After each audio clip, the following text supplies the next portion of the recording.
Welcome back, everybody, to Object Passion's F1 Talk. And we are going to cover, as quickly as possible today, the race in Jeddah. Yep. Before we do, don't forget to like, comment, subscribe. Leave your comments down below about what you thought about the race. For us, as Lewis Hamilton fans, it was a bit of a disappointment, of course, but still amazing to watch Leclerc and Verstappen go at it. But before we get into that, Joe, why don't you give us your thoughts on the race? I love to watch wheel-to-wheel racing. Yeah. And this is the last 4 laps of this race is pure wheel-to-wheel racing. Very true. Very true. And I'm a Hamilton fan, as you guys know. And by watching Leclerc battle with Max, it was just fun to watch. Yeah. Clean race. I mean, you guys all know that we don't really like Red Bull, but put that aside, just drivers to driver, pure racing, pure skill, yeah. And Charles Leclerc, he's racing really smart, even though he didn't get P1, but he's racing smart, like strategically smart. Yeah, most definitely. One of the things for me that I guess is a little annoying, aside from seeing Verstappen be on podium, is just how many of the commentators are talking about clean, respectful racing and this and that, right?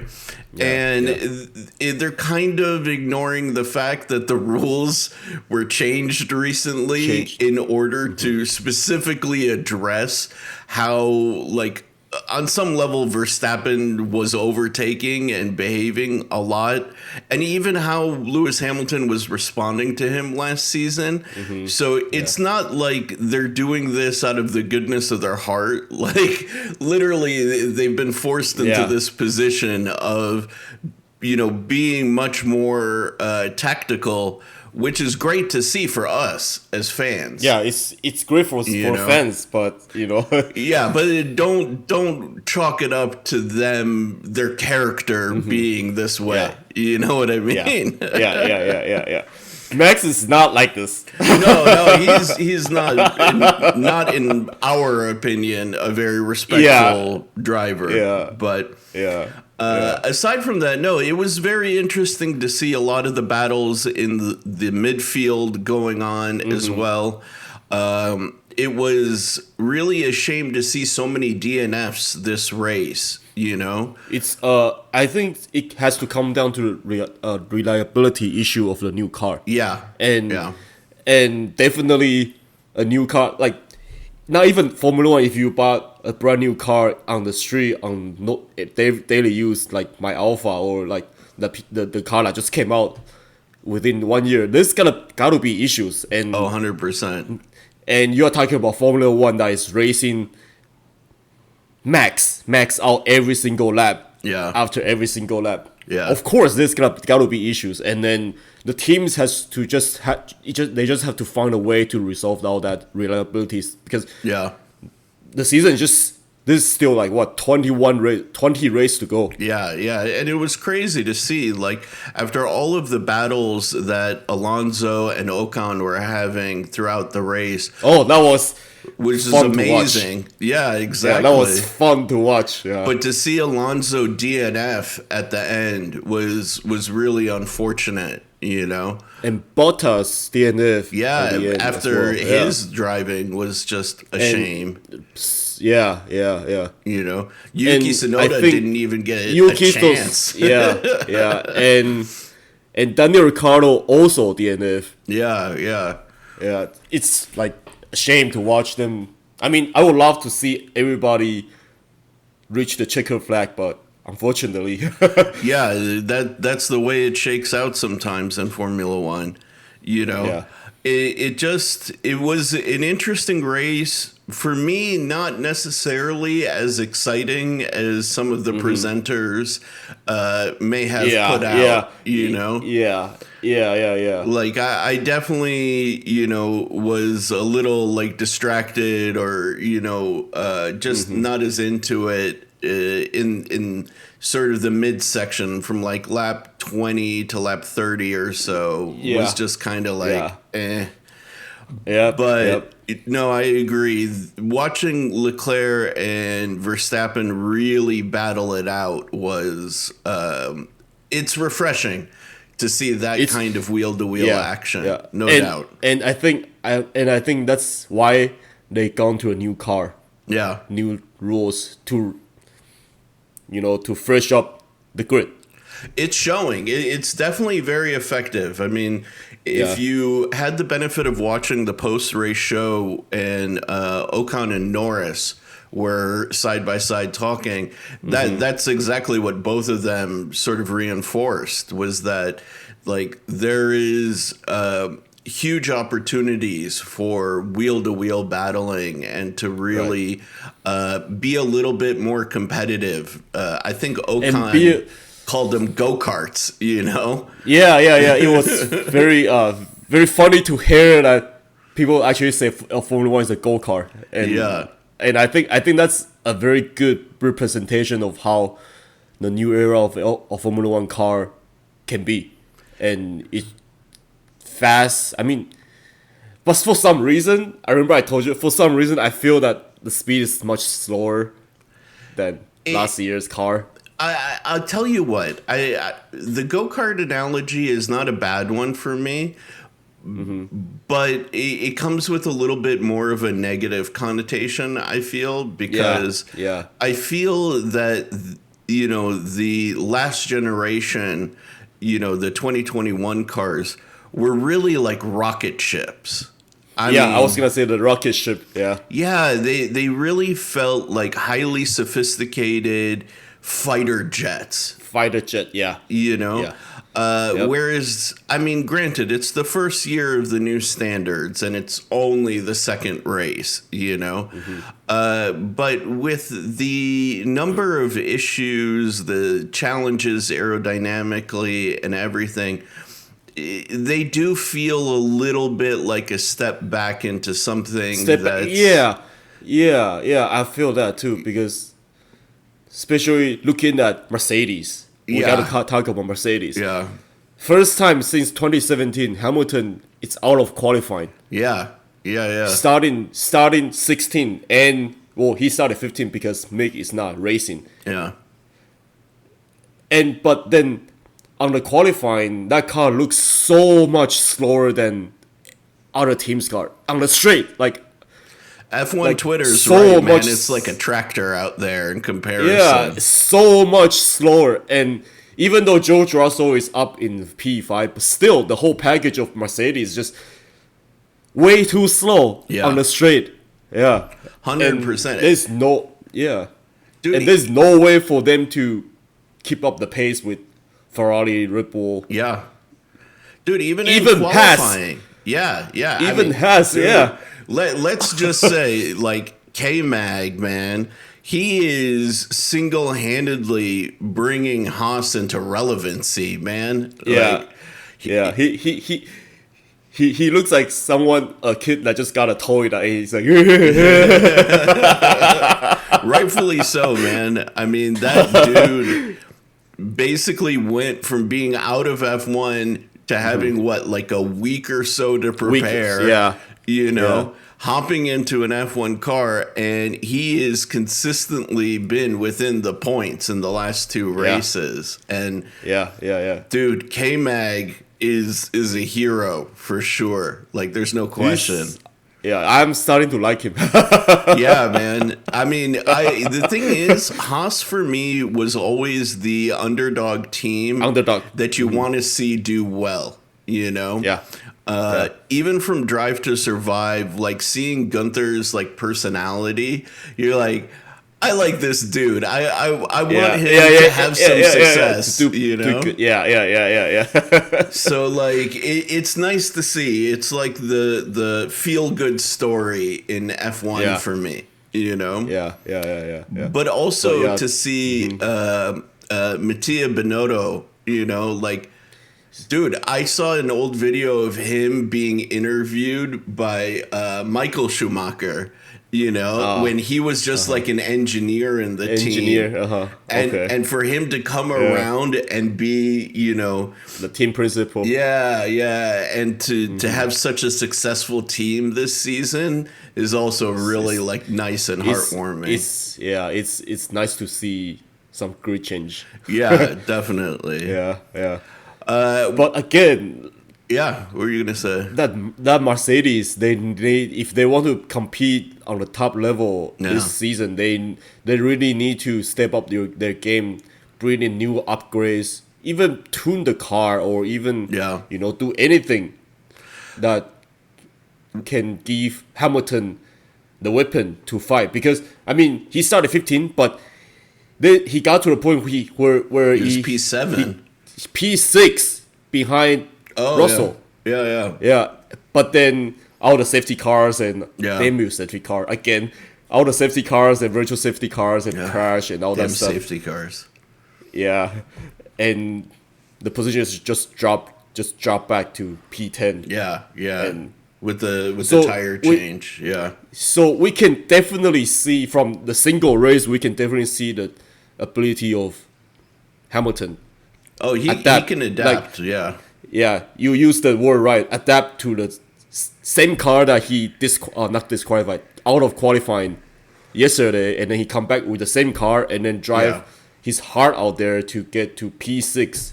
But then unfortunately, he come back to P10. So we can definitely see that abilities, but Mercedes just need to give them a better weapon to fight. You know. Well, the hope is we have 10 days until the next race. You know, Melbourne. Yeah, and the teams are going to go home and work on things. For me, you know, like what I'd really like to see is Mercedes goes home and really works out a lot of the kinks on the cars. It seems like Russell is definitely much more comfortable with his setup than Hamilton, and they clearly need to resolve some of the downforce issues because at least in the straights, they were on average 3 miles an hour slower and up to a second slower in qualifying. So I'd like them to go and do that. Carlos Sainz, I'd really like to see him have his setup much more resolved because he seems to be a little uncomfortable still with the setup, and he really should be in that top two battle. Like, there's no question. Not as comfortable as Charles. Yeah, for sure. Yeah. For sure. Yeah. And then, of course, you know, like I want to see K-Mag, you know, even in like the top four, you know, like that would be. Oh yeah, that would be cool. That would be. I want to see Has at least get on a podium once or twice this season. That would be crazy. That would be so crazy. Yeah, that would be drivers of the year, man. Yeah, man, serious. But dude, you know, crazy also shout out to Mick Schumacher. He survived a tremendous crash in qualifying, and we are very happy to see that he is healthy and okay. You know, Saudi Arabia has a hell of a track there in Jeddah. You know, it's a brutal track. Yeah, it really is, and if you miss a single turns or a single breaking point, you're done. yeah, and I don't know if I agree with a lot of the critics who say it should be taken off of the calendar, but I don't know, man. It's definitely a questionable one for me. Yeah. Well, for me, the track itself, seeing battles, wheel to wheels, high speed racing. It's fun to watch, but Yeah. on the safety issue, safety size, I don't know. I'm with you, Sheriff. Yeah. I don't know if they should keep this track for a long time or they should modify it a little bit more. Yeah. I definitely wouldn't mind seeing some modification, you know? Yeah. Yeah. Because it's just too fast. It's Yeah, which way is too crazy to fast. say, you know, in F1. But Yeah. it definitely presents a lot of danger and a lot of excitement. So it's Yeah. how do you balance those two factors? Yeah. You know. Yep. And last but not least, really, before Joe and I get out of here, I personally want to kind of condemn some of the remarks made by some of the team players, particularly Helmut Marko, of course, but also even Toto Wolff. You know, Helmut Marko made comments to German TV saying that, you know, with the rocket attack that happened just 6 miles away from the track, that Checo Perez, his concerns were unfounded because that's what it's like in Mexico City. That's completely unacceptable. That's you know, racism. Yeah, That's racist. it's very, very racist, and you know, it's not cultural to have, you know, strife. You know, it's not cultural to have war.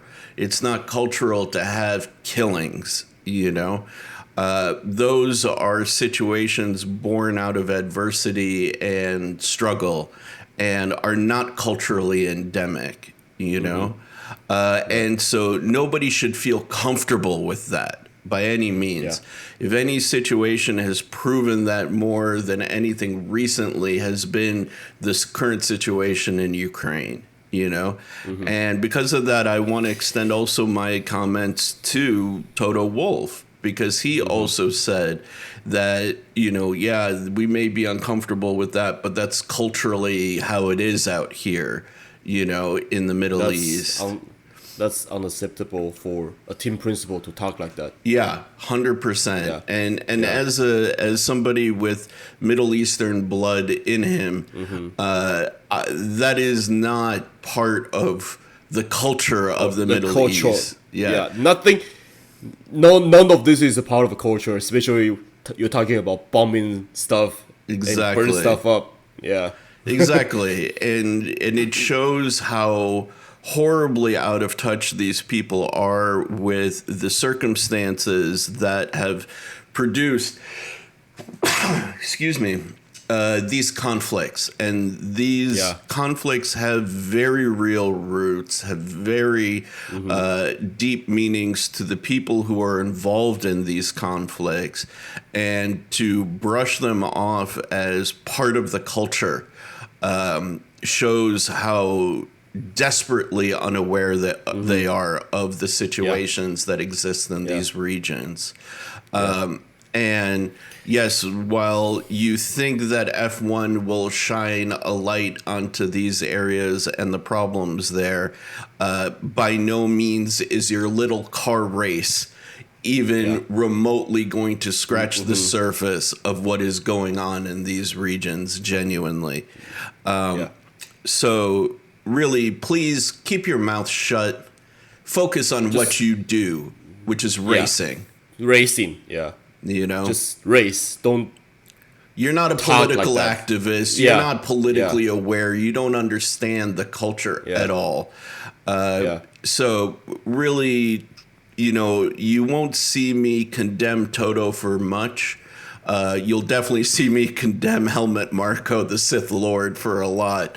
This guy. But in my opinion, both of them need to shut the hell up and focus on racing and worry about the security of your drivers and your teams. Don't make political social commentary. You are not political. No. You are just you are racing teams. You know? Exactly. And I hate to end it on a kind of somber note, but I do think that it's important to make comments like this from time to time, and to call out stupidity when we see it. Yeah. Even if it's by somebody that we really love and support, Yeah, we are not fanboys. We are like fair, and everything for us is fair. As long as if we see something that is not right, even for our like favorite drivers or favorite teams, we'll talk about it. We'll call it out. We'll call it out. Yeah, 100%. So we have 10 days until the next race in Australia, and man, it's gonna be a late one for us in the United States. It's better for us, at least. Yeah, we don't have to wake up so early. Yeah, and for the people, chug coffee. Yeah, for the people, yep. You guys know that we do this live. Like the race just ended 1 hour ago, and they will just hop onto the call. So yeah, absolutely. Yep. So, all right, you guys, thank you again for tuning in to F1 Talk. We're gonna try and work on making the format a little bit quicker, for you guys, so you don't have to slog through like 40 plus minutes of talk. Oh my, yeah. But that's Joe and I, man. We can talk about the things we're passionate about. Yeah. Yep. But yeah, keep it short and keep it clear. That's keep it sweet. Yep. That's our main goal. Yeah. All right, you guys. Thank you for tuning in to another episode of F1 Talk. I'm Sharif. I'm Joe. And we'll catch you in the next one. All right? Peace. Peace.